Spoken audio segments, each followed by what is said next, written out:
બોલો સતગુરુદેવ પોપટ રામ બાપાની દુધેશ્વર માતની લાભેશ્વર નાથની ઉગમેશ્વર નાથની ઈર્ષાગર ભગવાનની સતગુરુદેવની જય. હમણાં ભજન ગવાનું 5 तत्व का साज बनाया, ખેલ ખરો ઉન નરકું.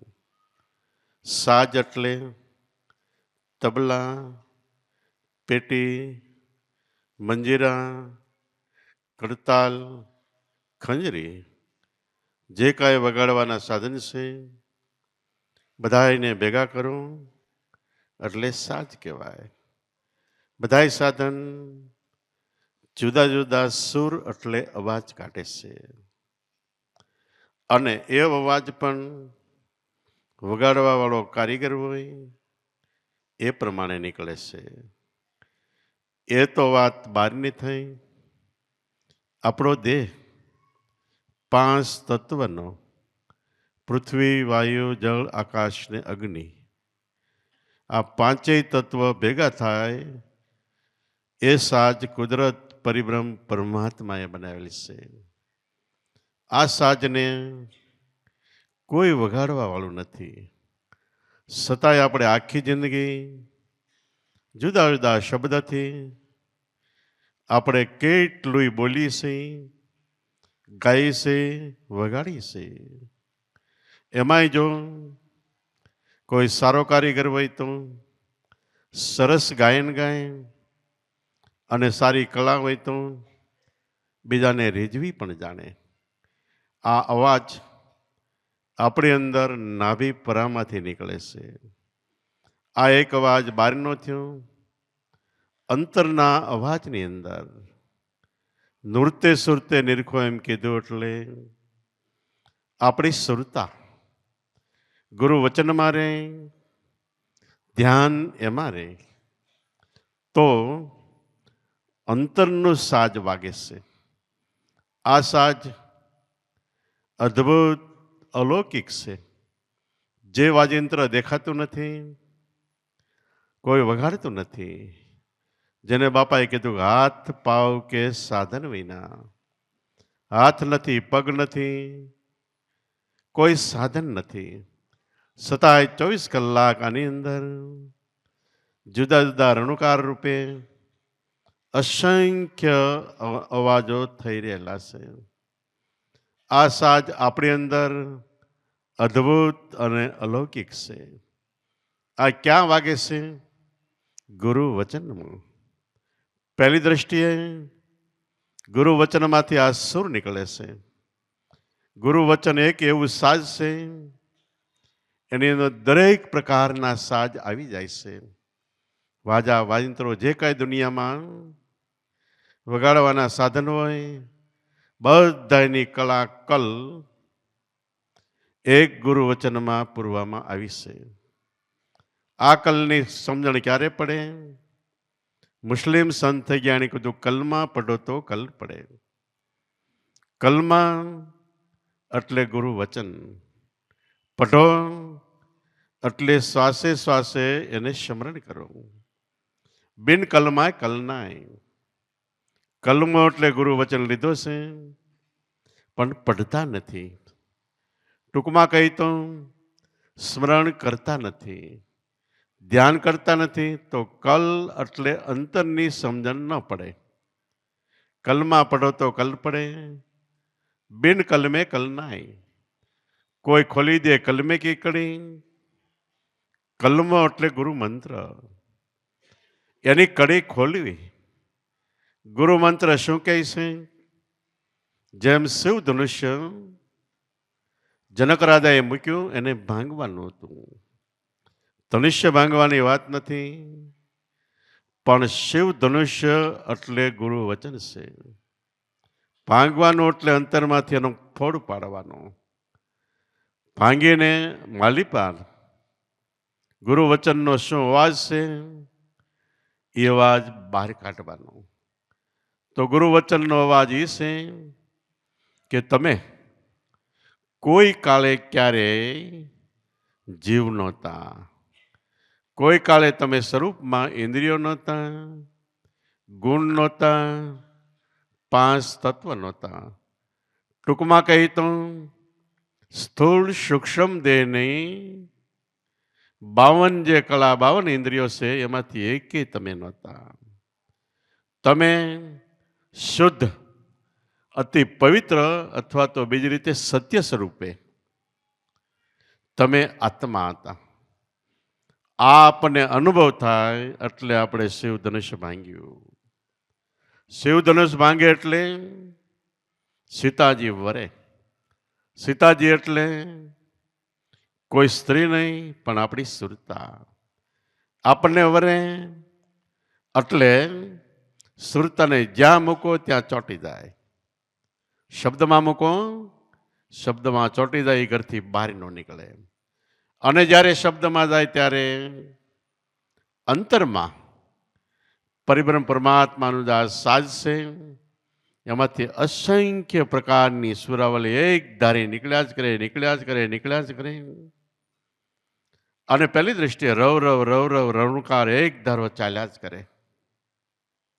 આ બનાવનાર એનો ખેલ અદ્ભુત છે. 84 લાખ અવતારના જીવડા બનાવ્યા. બધાના મુખમાંથી, સ્થૂળ દેહમાંથી જુદો જુદો અવાજ નીકળે છે. અને અંતઃકરણમાં આત્માનો અવાજ નીકળે છે. તો 5 તત્વ કા સાજ બનાયા. 5 તત્વના સાજ બનાયા, પણ એની અંદર વગાડનારો સ્વયંભૂ આપોઆપ પરિબ્રહ્મ પરમાત્મા સે ખેલ ખરો એ નરકો. એ પરિબ્રહ્મ પરમાત્માએ ખરેખર અદ્ભુત અલૌકિક ખેલ કર્યો છે. આ ખેલની સમજણ જ્યારે આપણે ગુરુ વચનમાં જઈએ ત્યારે થાય છે. ગુરુ વચન ફક્ત લઈ લેવા પૂરતું નથી, શબ્દ જાણી લેવા પૂરતું નથી. એટલાથી કાંઈ નહીં, પણ એકવાર ગુરુ વચનમાં આપણે ખોવાઈ જઈએ એટલે ધનુષ બાણ ભાંગ્યું. તો ધનુષ બાણની અંદર શું છે? ગુરુ વચનમાં શું છે? કે તમે પોતે જ આત્મ સ્વરૂપે પરિબ્રહ્મ પરમાત્મા ભગવાનનું અખંડાનંદ સ્વરૂપ છો. આ શિવ ધનુષ ભાંગ્યું. શિવ ધનુષ ભાંગવામાં બધા એક બાજુથી આવીને ભાંગવા મહેનત કરતા હતા. એટલે બાહ્ય દ્રષ્ટિએ નોખો નોખો વિચાર કરીને કહેતા હતા. પણ રામચંદ્ર ભગવાને ઉલટી દિશાથી ચાલ્યા.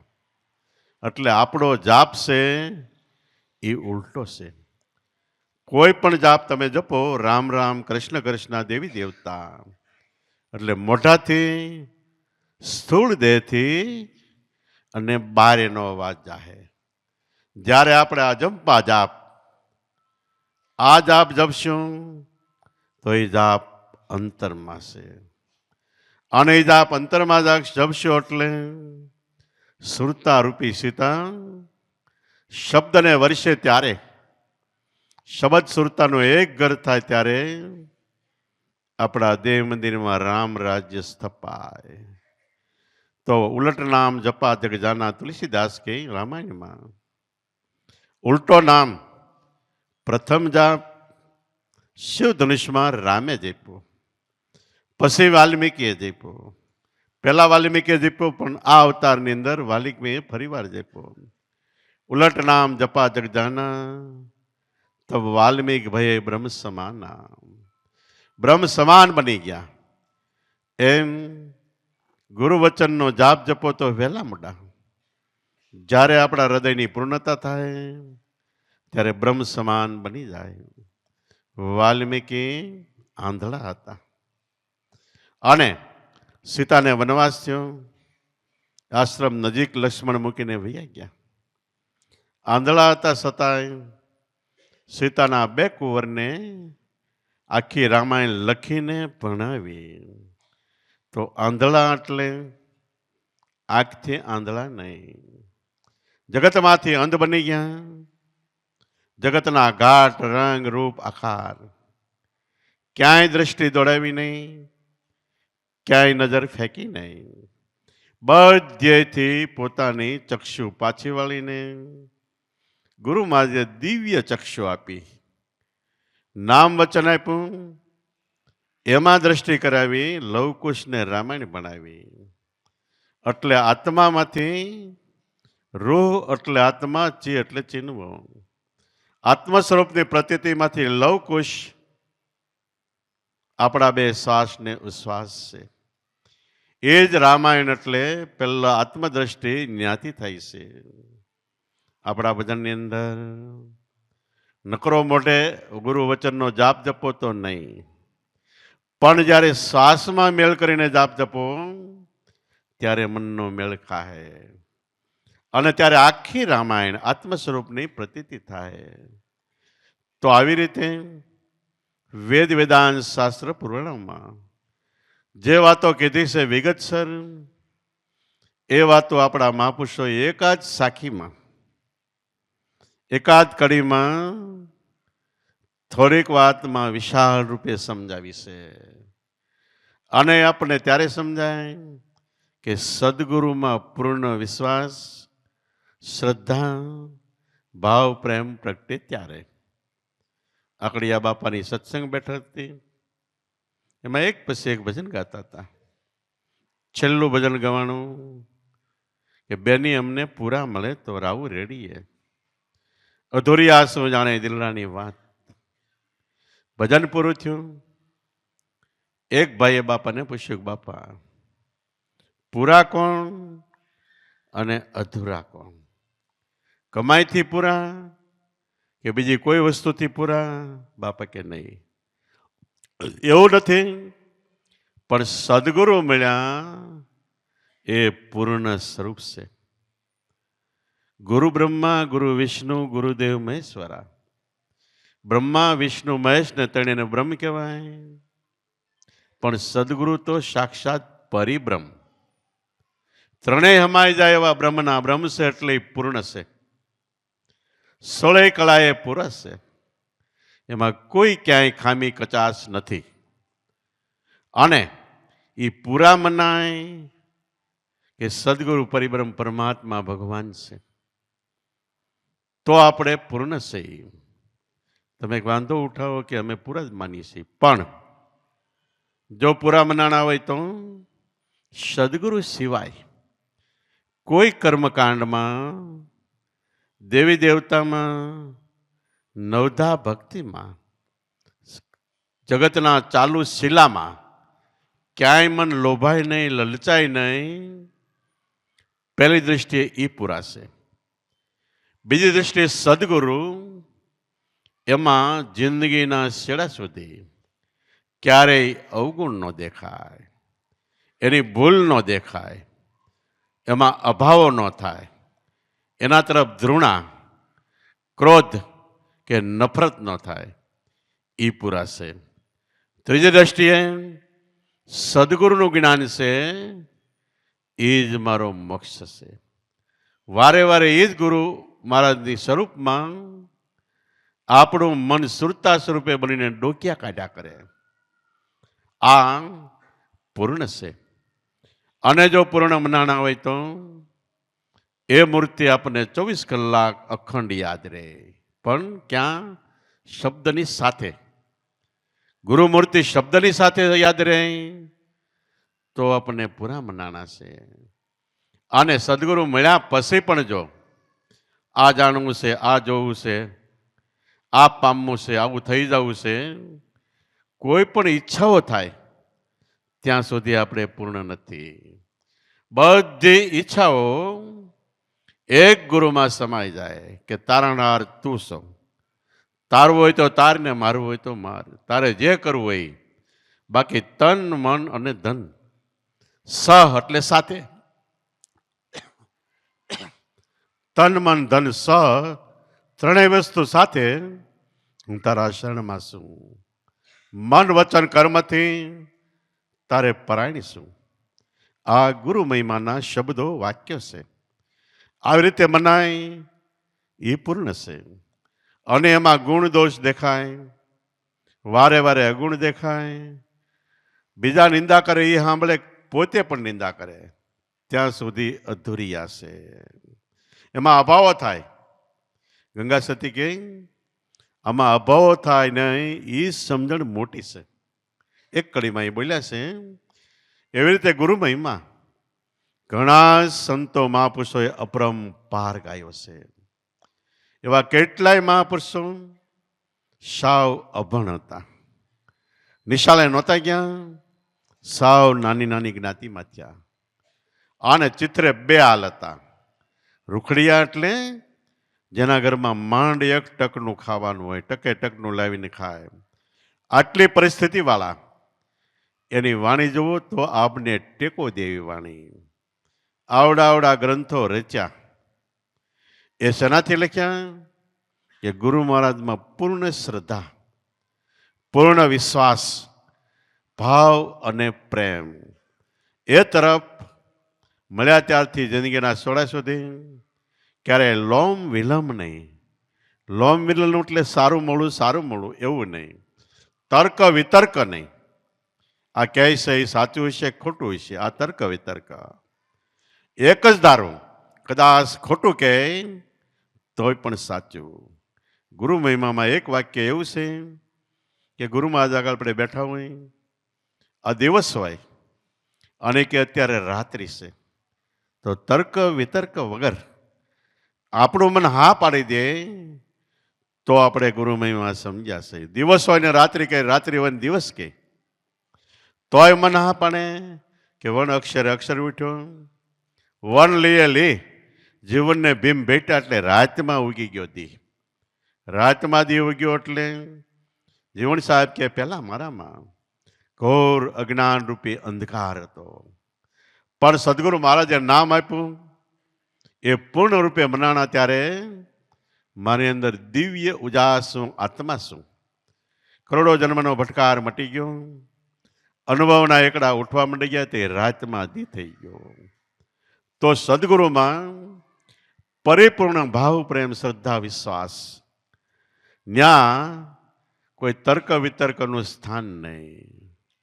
એનો એક દાખલો દઈ દઉં તો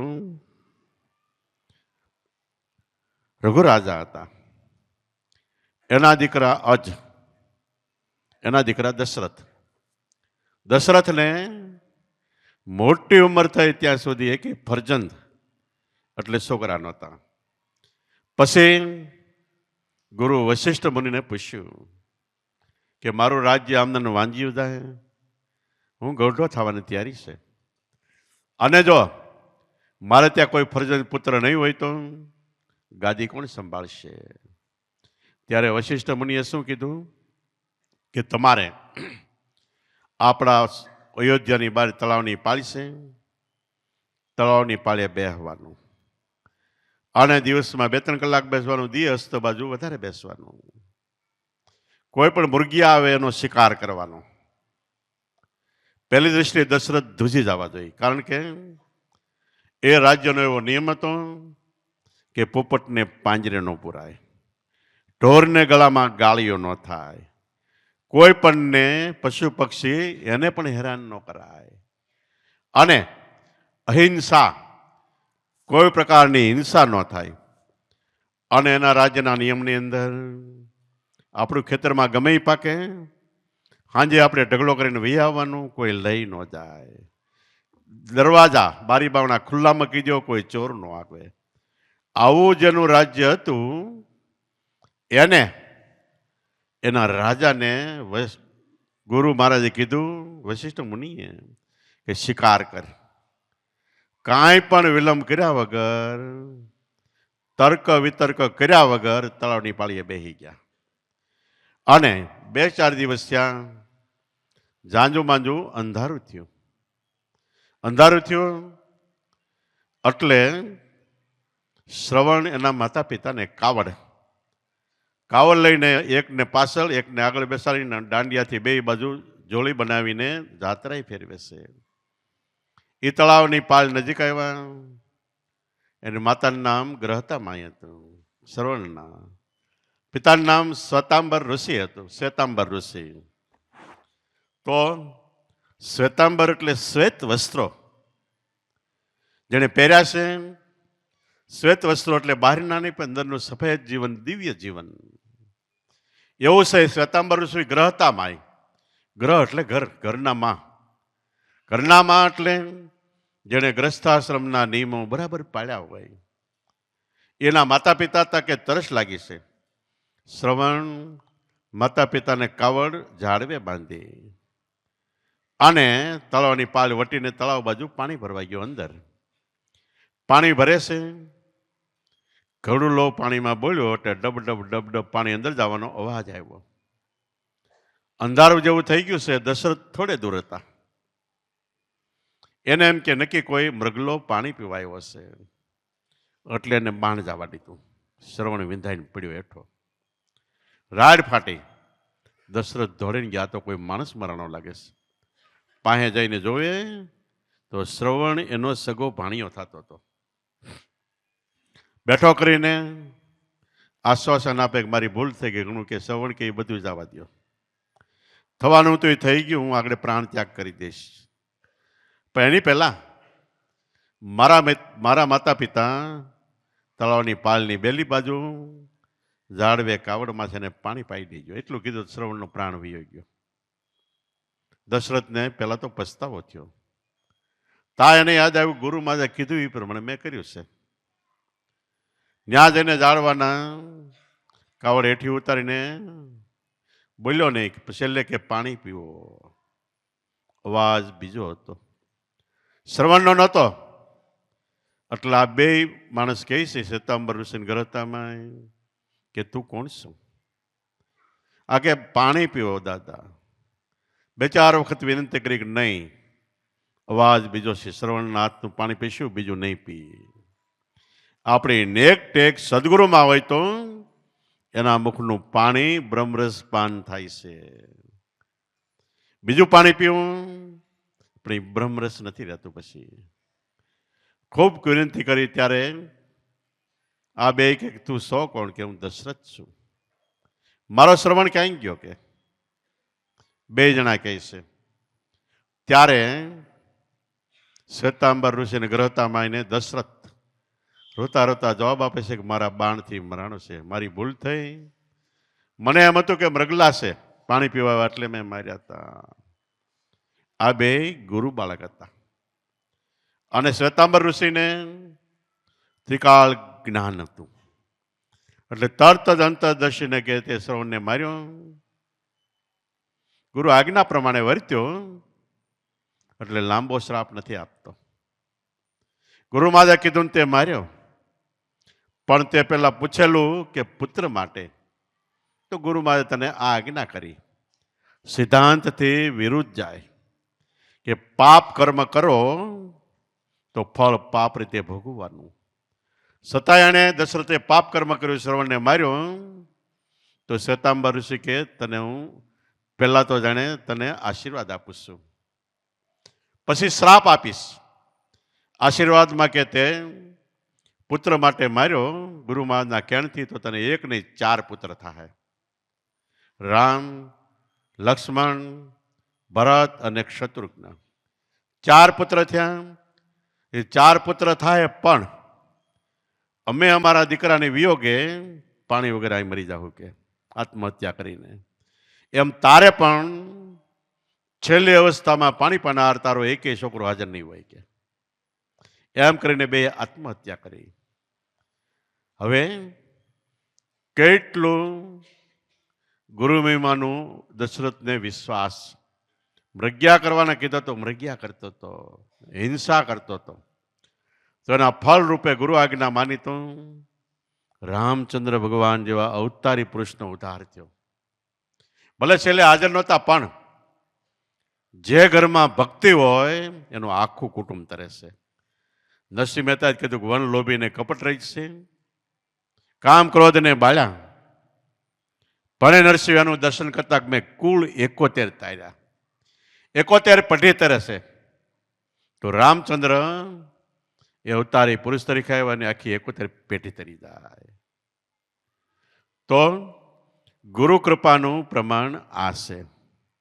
ન્યા દશરથે ના પાડી દીધી હોય તો કે હું મૃગ્યા નહીં કરું, મારા રાજ્યમાં એ ન થાય. તો પણ જેને ગુરુ વચન પ્રમાણ હતું એ કે આવી રીતે જ આપણે નજરે જોયેલું હોય એ પણ ખોટું હોય છે, અને ન જોયેલું હોય ગુરુમાં કે એ પણ સાચું ઠરે છે. આટલો વિશ્વાસ હોય એને પૂરા કહેવાય છે. અને તર્ક વિતર્કથી આપણે કઈ ખોટું ગુરુ મહારાજને તો આપણે અધૂરિયા છે. એટલે પૂરા મળે તો રાહુ રેડીએ. રાહુ રેડી એટલે સત્સંગની વાત એટલું જ નથી, પણ ગુરુ કૃપા ઓટોમેટિક એની અંદર ઠરે છે. અને ગુરુ કૃપાનું કેટલું ફળ મળે છે એ અગણિત છે, ગણી ન શકાય એટલું ફળ છે. કૃષ્ણને ચાંદીપુર ઋષિએ ઉપદેશ આપ્યો, કૃષ્ણ ઉપર મન ઠરી ગયેલું. કારણ કે 12 વર્ષ ચાંદીપુર ઋષિ ત્યાં રહ્યા, તન મન ધન લગાવીને સેવા કરી. અને જ્યારે ગુરુમાં સુવે ત્યાર પછી પગ ચંપી એટલે સેવા કરીને પછી જ સૂતા. ગુરુમાં ઉઠે એની પહેલા દાંતણ પારી કરી નાહી ધોઈને તૈયાર થઈ જાય. ઉઠવાની રાહ જોઈને દાંતણ લઈને ઊભા રહે. ઉઠે એટલે તરત દાંતણ ચા પાણી જે એ વખતનું હોય એ બધું તૈયાર લબે હાજર કરતા. 12 વર્ષમાં 2-4 વખત ગુરુમાં પરીક્ષા કરી લીધી. હુવે પછી હુવે, પણ ગુરુમાં હુવે જ નહીં. અને દિવસે હુવે અને કામે મોકલીને, અને રાતે જાગે તો આવડા જાગે. 2-3 4 દિવસ ખેંચાયું. એથી નજીક આવો આપણા સદગુરુ શ્યામ પોપટરામ બાપા, દાદાના પ્રોગ્રામો અમારી આજુબાજુમાં એ વખતે 10-12 ગામ જ અમારી શરૂઆત હતી ઉગમ ફોજના હતા. થરઘરી, બાંદરા, ગોંડલ, ભેડા પીપળિયા, બાવર બરવાળા, આકડિયા, માલવાડ, રંગપર એવા 10-12 ગામ જ હતા. તો દાદા ક્યારેક ક્યારેક પ્રોગ્રામ લેવા જાય એટલે 3 ગામને હારે આપી દે. આજ અહીંયા કાલે પણ પમદી પણ એમ 3 ગામને હારે આપી દે. હવે એ વખતે તબલસી કોઈ નહોતું, બાપા એક જ પોપટરામ બાપા. એટલે દાદા કહી દે 3 પ્રોગ્રામમાં તમારે તબલા વગાડવા આવવાનું છે. અને આપણે અત્યારે 12 વાગ્યે બંધ કરી, 11 વાગ્યે બંધ કરી એવું નહોતું. સવાર જીક બોલાવે. એકવાર તો દાદાનો પ્રોગ્રામ આકડિયા હતો અને સવાર પ્રોગ્રામ કર્યો. પછી દાદા મીડા પ્રભાતિયા ઉપર પ્રભાતિયા ગાવા, પ્રભાતિયા ઉપર 7:30 થઈ ગયા. તો પોટ બાપા દાદાને કે દાદા હવે બંધ ક્યારે કરવું છે? દાદા કે જ્યાં લગી શિરામણ નો આવે ને ત્યાં લગી હકાય કે. તો બાપા કે હાલો શિરામણ ત્યાર છે. તો સવાર પ્રોગ્રામ થતા. તે માલવાણ પહેલો પ્રોગ્રામ હોય, સવાર બાપા તબલા વગાડે. અને બાપાના બાપુજી લખમણ બાપા મગજના ધોમ, સહેજે સહન ન કરે. અને એને ખબર પડી જાય કે માલવાણ પ્રોગ્રામ હતો એટલે આવડા તબલા વગાડવા ગયા હોય સવાર બધી. એટલે સવારે જે આવે ને ત્યાં કાલ કોહે હાલ વાડીએ, બપોર વચ્ચે વાડી આટો મારવા આવે, હુવાય ન દે. 3-3, 4-4 રાત ખેંચાય તોય બાપા એક દિવસ ભજનમાં સત્સંગમાં તબલા વગાડવામાં ક્યાંય ચૂક પડવા દેતા નહીં. અને રાતે મટકું નહીં મારવાનું, સત્સંગ એક ધારો સાંભળે અને તબલા આખી રાત વગાડે. આવી ઘણી પરીક્ષાઓ દાદાએ કરેલી. અને અમે સુરતથી બાપાને ઘેરે ગયા એટલે 2-4 જણા. બાપા કે ભજન ગાઓ. કીધું ભજન નથી આવતા. તો કે ફિલ્મના ગાણા ગાઓ. અને પછી ભજન રાખે. અમે સુરતવાળા જઈએ ને એટલે બાપા ભજન રાખતા. જેમાં એકાદ જણો હુઈ જાય ને તો બાપા કે મટકા મારીને હુઈ કેમ જાઓ કે? ફિલ્મ જોવા જ્યાં જાઓ ત્યાં મટકું મારો છો ને, એક મટકું મારો ત્યાં લટકું ઉયું જાય કે. એવી રીતે 3-3, 4-4 દિવસ ખેંચાવતા. એવી રીતે ચાંદીપુર ઋષિએ કૃષ્ણની ઘણી પરીક્ષા કરી લીધેલી. પછી ઉપદેશ આપતી વખતે કૃષ્ણ ચાંદીપુર ઋષિનું હૃદય દ્રવી ગયું, એકદમ પીગળી ગયું કે આવો બાળક મળવો બહુ કઠણ છે ગુરુ મહારાજનો. સતી પાર્વતીને બોધ આપ્યો શિવજીએ અમરનાથની ગુફામાં. અને બોધ આપ્યા પછી પાર્વતીને સ્વરૂપ અનુસંધાન થઈ ગયું. એટલે શિવજી મળ્યા પાર્વતીને શરણમાં આલોટવા. પાર્વતી કે હા, હું તમારા શરણમાં આટલું, તમારી અર્ધાંગના છું એ બરોબર છે, પણ તમે મારા શરણમાં આલોટો.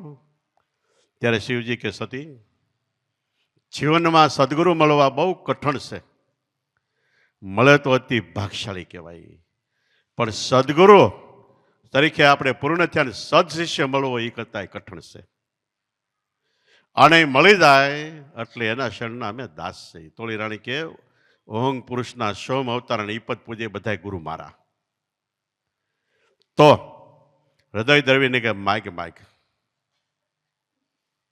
કૃષ્ણ કે બસ તમે મળ્યા એટલે પૂરું થઈ ગયું. કારણ કે ગુરુ મળ્યા પછી પૂર્ણ થવું જોઈએ. પછી આપણા ઘરમાં અમારે ગમે ત્યાં ખામી હોય એ ગુરુમાનને કહેવાની જરૂર નથી, એ ઓટોમેટિક ખામી પૂરે છે. છતાંય કહી શકાય છે બે વાત છે એમાં. જેમ જીવણ સાહેબ હતા ઘોકાવદરમાં, એના શિષ્ય પ્રેમ સાહેબ કોટલા સાંગાણી કડિયા કુંભાર. રોજે હાલીને આવે, રાતે આખો દી કડિયા કામ કરે, રાતે 10 વાગે 2 માણા આવે, 12 વાગ્યા લગી સત્સંગ કરે ને 1 વાગ્યા વૈયા જાય ઘેરે, પાછા બીજા દી આવે. 12 વર્ષ એવું નિયમ આલ્યું, કોઈ દી ખામી નહીં. અને હરિજનનું ઘર એટલે જીવણ બાપાનું ઘર ગામને પસવાડે, ત્યાંથી પાછા વૈયા જાય, કોઈને ખબર નહીં. એમાં એક દી જીવણ બાપાને લહેર આવી કે માગ માગ. તો કે બાપુ તમે મળ્યા એટલે માગવાનું નથી. બહુ કીધું તઈ મારે જ કાંઈ માગવું નથી. આ પ્રેમ સાહેબ કે તે ઓલી બેનને જીવણ બાપા કે તારે કાંઈ માગવું છે? તો કે હા. કે હું? કે અમને વંશ પરંપરા ભક્તિ આપો, અમારો છોકરો એનો છોકરો એનો છોકરો એનો છોકરો ભક્તિ જ કરે એ આપો. કે તે જીવણ બાપુ કે તથાસ્તુ આપી. કે પછી 2 માણસ દાંત કાઢવા મળ્યા તાણી તાણીથી. એટલે જીવણ બાપા કે કેમ દાંત કાઢો? કે અમારે છોકરા જ નથી, અમે વંશ પર કેમ ભક્તિ આપો? કે એ કે તમારે પહેલા કહેવાય નહીં, 12 વર્ષ કાંઈ કીધું નહીં. કે અમે એટલા હાટું થોડા આવતા હતા, કે અમે ભક્તિ હાટું આવતા હતા. કે તઈ જીવણ બાપા કે જા, હું વચને બંધાણો એટલે હું તારે ઘરે આવીશ. કે વચનને પ્રતાપે મારું નામ વચન રાખજો, એ જ વિશ્રામ સાહેબ. અને એના શિષ્ય માધવદાસ, આપણે ભજન ગાય છે ને કે ડગમગ દૂર ડગેની દિલ કા સોઈ પદ પરમ પારા, સદગુરુ શરણે માધવ બોલ્યા દિલ બેસ દેખ્યા દીદારા. એ માધવના બાપા એ વચન સાહેબ, વિશ્રામ સાહેબ. તો એવી રીતે કૃષ્ણે ના પાડી, પણ ઋષિ મહારાજે જીદ કરી,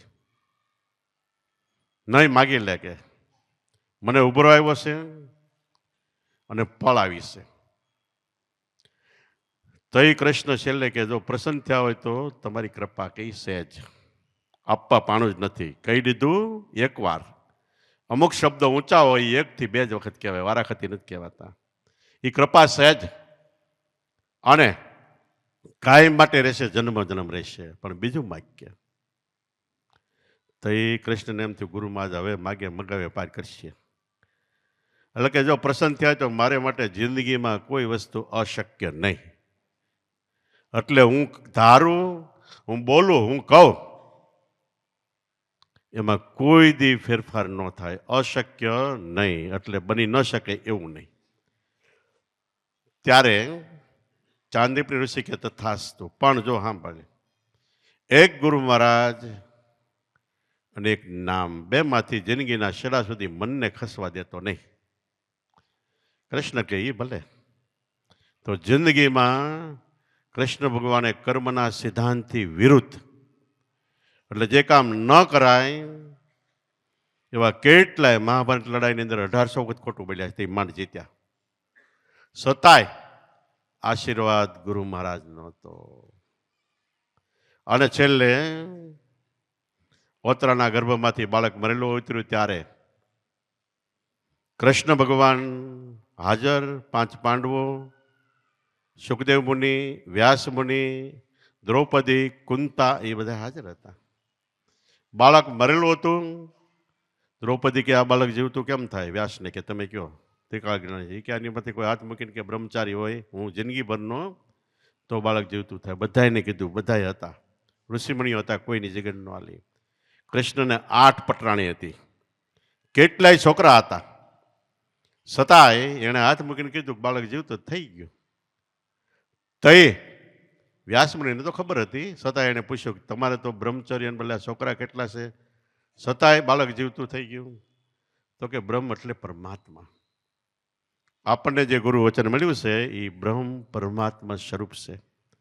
મને મારા ગુરુ મહારાજે કીધેલું કે હું એટલે ગુરુ મહારાજ અને નામ 2 ભૂલતો નહીં. તો મને અત્યારે એની યાદી છે, ગુરુ મહારાજ હામાં દેખાઈશ કે એની સામે જોઈને બ્રહ્મ નામનું સ્મરણ કરીને મેં હાથ મૂક્યો છે. એ બ્રહ્મચર્ય એટલે ગુરુ વચનમાં રમણ કરવું, એનું નામ બ્રહ્મચર્ય. શ્વાસે શ્વાસે ભજન કરવું. એ જ આપણા મહાપુરુષો વેદ વેદાંત વાણી ખાણી બધા એ જ કહે છે. અને એ કહેતા હોય વાણી સાંભળી લેવી એટલા પડતું નથી, એ દ્રઢ મન કરીને એમાં ચોંટાડી દો. કોઈ પરિસ્થિતિમાં તમે ગમે ત્યાં હોય, દેશકાળ સમય પ્રમાણે બહાર હો, અહીંયા હો, ગમે ત્યાં હો, મરણ ખરણમાં હોય, ધબધબાટી બોલતી હોય કે બેન્ડ વાજા વાગતા હોય, ગમે થતું હોય, નામ અને ગુરુમાં જ ન ભૂલાવા જોઈએ. એમાં ભૂલાઈ ગયા તો વિશ્વમાં ખાલું પડે છે. ખેડૂત હોય, આપણે વાવતા હોય અને ઉપરથી દાણા નાખીએ એટલે ઓવણી દાંડવા મારફત, પાઇપ મારફત જમીનમાં જાય. પણ વધારે વરસાદ થયો હોય તો જમીન રેસકાઈ ગઈ એટલે ગારો થઈ જાય. એ ગારો ઘણી વખત દાંડવામાં સોટી જાય તો દાણા ન પડે, ત્યાં ડૂલરું પડી જાય. એમ વધારે ભાવ પ્રેમથી આપણે રેસકાઈ જાય તો ક્યારેક ડૂલરું પણ પડી જાય. એટલે જેસલે તોળી દાણીને આવીને કીધું ગુરુ મહારાજ મને મારી સુરતા ઊંચી જાતી જાય કે તે તોરણી કે જેસલ જાડેજા કુંજળીઓ સળીઓ આકાશ એટલે વ્રતીઓ ભેગી થઈને કુંજળીઓ એક રૂપે બનીને આકાશમાં ગુરુ શબ્દમાં ગઈ. કુંજળીઓ સળીઓ આકાશ જોજે જાડેજા હવે પડે નહીં ડુલરા, વચમાં ખામી ન પડે. ક્યારેક સંસાર વ્યવહાર જગતના રંગ રોગાનમાં રંગાઈ જઈને આ ભૂલાય નહીં એની કાળજી રાખજો. અને એ ભૂલાય નહીં એની કાળજી રાખીએ તો આપણા જીવનને ધન્યવાદ અને બેડો પાડશે. બોલો સતગુરુદેવની,